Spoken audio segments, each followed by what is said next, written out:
Pela estrada fora eu vou tão sozinha, levar esses doces para a vovozinha. A música da Chapeuzinho Vermelho mostra um grande afeto de uma criança por alguém da terceira idade. Mas a fábula é um retrato fiel do que ocorre na vida real. Nós valorizamos os idosos.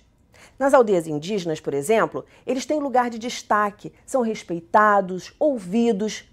Numa sociedade em que a expectativa de vida aumenta, o que todos nós perdemos ao deixá-los de lado? Nosso futuro será a solidão? E por último, mas não menos importante, você já conversou com seu idoso hoje? Se tudo isso mexeu com você de alguma forma, fique ligado porque está no ar o Educação.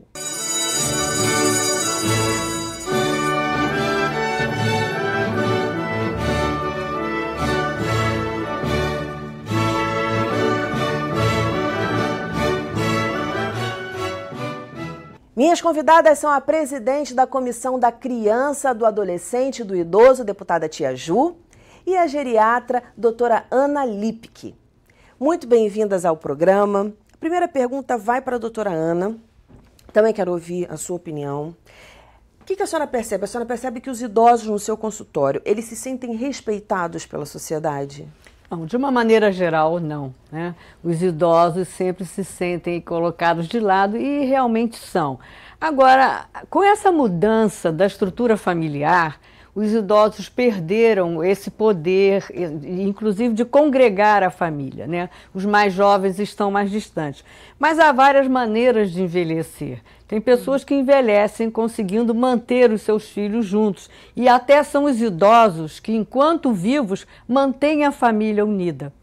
E você pode perceber quando morre um idoso, pai, mãe, os filhos acabam cada um cuidando da sua vida e já não se reúnem com tanta frequência. Por outro lado, também, há idosos que são os arrimos da família. A renda do idoso, às vezes, é a única renda familiar. Numa situação econômica dessa, o idoso consegue agregar um pouco mais os seus familiares. Mas, de uma maneira geral, não. O idoso sente mais solidão. Existe um outro lado também, né? Um casal de idosos que teve 5 filhos, 6 filhos, cada um cuidando da sua vida, eles têm a sensação do ninho vazio e têm essa sensação de abandono, que nem sempre também é verdadeira, né? Isso aí também é preciso a gente chamar atenção para esse aspecto. Não, vamos discutir, a senhora falou aí de vários assuntos que a gente vai discutir mais detalhadamente ao longo do programa. Tia Ju, a senhora percebe, a senhora presidente da Comissão da Criança, Adolescente e Idoso, o que a senhora ouve dos relatos no seu gabinete ou à frente da comissão? Olha, com relação ao abandono, é o que mais eles falam, no sentido de se sentirem sozinhos, idosos terem que resolver questões pessoais deles, mas têm que sair sozinhos, sem a companhia dos filhos, e isso traz para eles uma sensação, de certa forma, de abandono. Muitos deles também se queixam, os idosos se queixam, de que os filhos não os visitam mais, né? Nós sabemos que a vida em si está muito dinâmica. Quando sai cada um para cuidar da sua vida, constrói família, é filho, é trabalho, tem a correria do dia a dia. Mas as famílias estão perdendo um pouco aquela tradição de visitar, de fato, o seu idoso, né? O que eles querem, na verdade, é aquela coisa de parar, tirar algumas horas da sua semana e sentar, ainda que passe para almoçar ou para tomar um café, mas que fique um pouco, que não só passe e diga: olá, como vai, tudo bem? Como é que a senhora está? Qualquer coisa que precisar, é só ligar, tá, mãe? É só ligar, meu pai. Não é isso.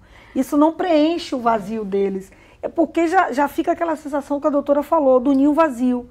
Então, para preencher, no caso, essa sensação do ninho vazio, precisa um pouco além. Precisa até, muitas das vezes, tirar um dia para dormir lá. Que é o caso. Gente, eu vou perguntar para vocês assim, tipos de assunto, porque eu já ouvi muita gente falar assim, não, mas não tenho muito assunto. São gerações diferentes, estão meio por fora de como a gente pensa, não sei o quê.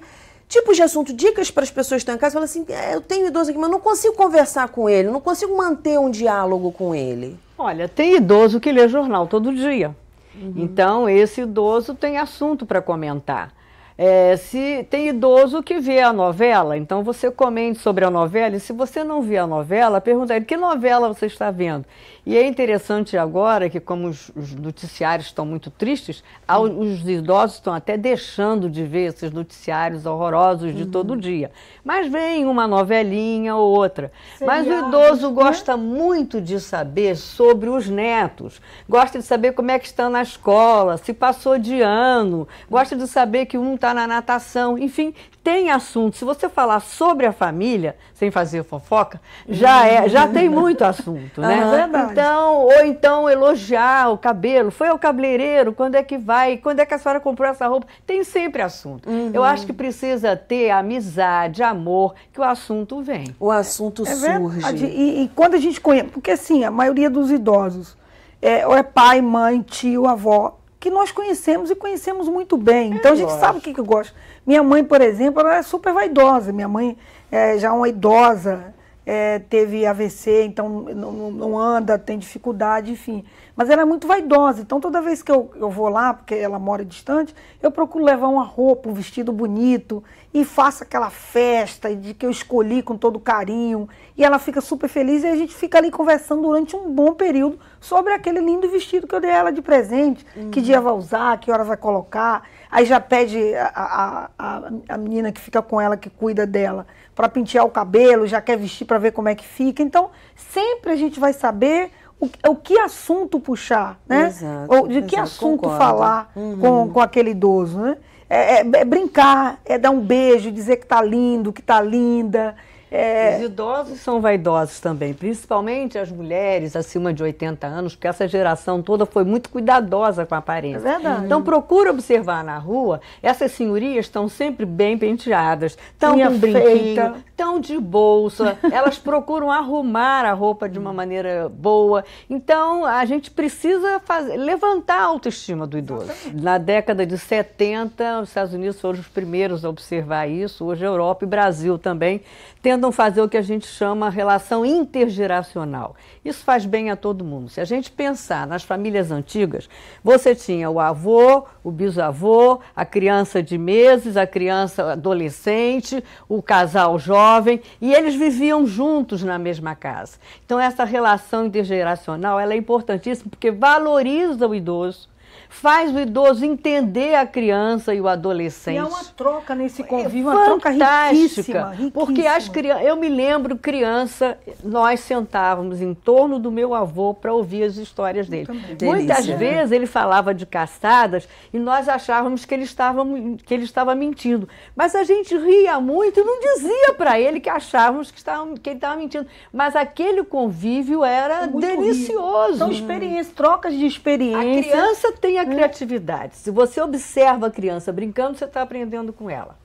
E o idoso tem história para contar. História para contar, muita experiência. É importantíssimo. A gente afasta o idoso da criança, do jovem, há essa perda dessa troca tão valiosa que vai contribuir tanto para o idoso, que ajuda na sua autoestima, ajuda a entender melhor a nova geração, como para a criança também e para o adolescente, porque vai enriquecê-lo de conhecimento. As experiências que o idoso, o nosso país tem eu digo que é uma grande falha, nos países orientais, por exemplo, eles dão um valor imensurável aos antepassados e aos idosos, pela gama de conhecimento e de experiência que eles trazem. E eles são super respeitados, inclusive no mercado, no comércio, na indústria, eles até preferem admitirem os mais idosos por conta das experiências que eles carregam naquela profissão do que os mais jovens. O oposto da nossa sociedade. Isso é tão interessante que quando você tem um idoso doente, se você tem uma criança de 1, 2 anos na casa, você repara que essa criança quer dar o remédio para o idoso. Ela quer participar. Ela diz assim, não, quando o idoso vai levantar, ela quer dar a mão ao idoso. É muito interessante. O que acontece então, doutora Ana? Por que existe esse afastamento? Por que eu estou levando essa conversa toda com vocês? Porque existe essa coisa maravilhosa que é a integração, existe o que a gente sabe que é bacana, que é viver. E existem muitas coisas que a gente observa, e nós vamos falar das leis depois, respeito às leis, o que a gente vê aí no metrô, né, no Os ônibus. espaços... Mas o que acontece? Que existe esse distanciamento depois. Daniela, eu acho que cada faixa etária tem seus interesses.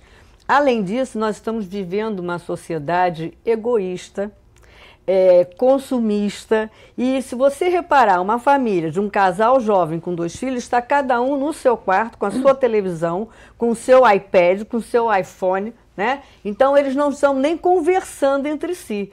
Pai e mãe num canto, filho adolescente no outro, filho de 6 anos no seu quarto. Quer dizer, esse distanciamento está acontecendo dentro das famílias. E aí você não cria esses laços que as gerações mais antigas, como a minha, por exemplo, tiveram. Que era todo mundo convivendo, todo mundo à mesma mesa, dizendo como foi o seu dia.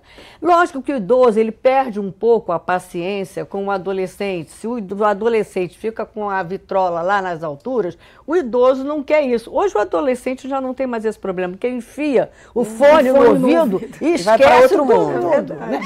Então, aí o idoso e o pai e a mãe vão se queixar de isolamento. Enfim, eu acho que isso está dentro da casa mesmo. As famílias estão se isolando. Cada membro da família está vivendo seu mundo particular. E isso tem chamado a atenção de algumas famílias, principalmente dos pais de família em si. Eles estão percebendo o quanto aqueles que têm uma aquisição financeira maior, que adquire casas enormes, e não consegue falar com seus filhos, chamar na hora do jantar, que tem que mandar uma mensagem no WhatsApp para que o filho desça e venha jantar, venha almoçar.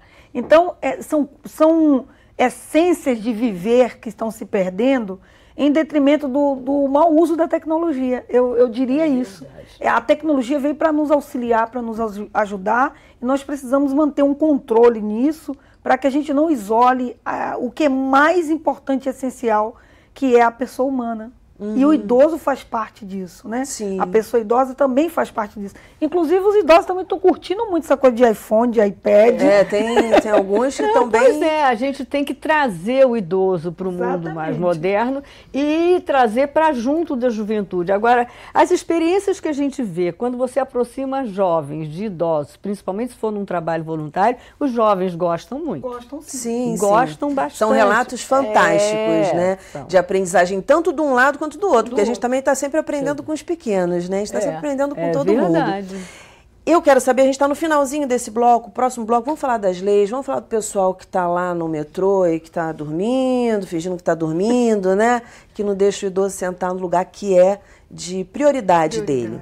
Segura um pouquinho aí, a gente vai para um breve intervalo e volta já já, não desgruda.